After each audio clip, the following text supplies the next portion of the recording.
the whole experience. It's a trust bank. So every time they have a good experience with your company, it adds a little bit into the trust bank. Be transparent with customers and build that reliability and what they need versus where the places where if you ignore it, you're going to deplete that trust bank. When a buyer or customer trusts you, they're 2 times more likely to purchase again or expand or do more business with you. Trust takes time to build and to earn, and it starts from the first moment that they start having a conversation with you or hear about you.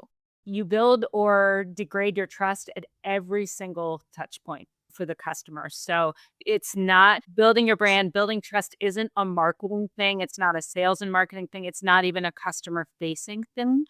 But if everybody isn't as interested in the customer, doesn't know as much about the customer and why they're in business and working toward that same goal, then you're not going to create the experience. You're going to lose folks. If you don't have that trust intact with your customers, they're not going to recommend you, they're not going to be advocates, and they're not going to be champions. If they are some of your greatest salespeople, then you've compromised even the short term and the long term because you don't have customers that are willing to help you.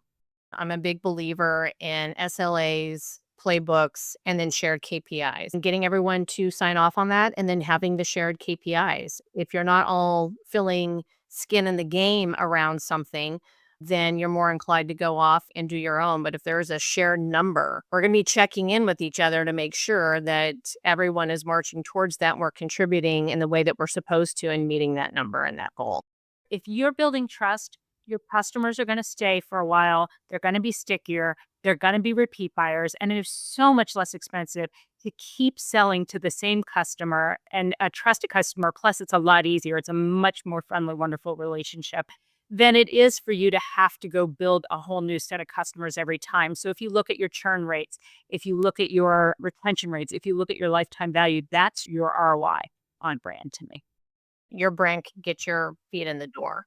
And it's your reputation, it's what other people are saying. If you don't have a recognized brand, a way that people show up, the trust, you don't even get a shot at it. Your customer takes a risk every single time they choose you. If they make the wrong decision, they could look bad, they could lose their job. So having a good, strong brand get you in the door, it makes it less risky for your client to choose you. It makes your sales more efficient.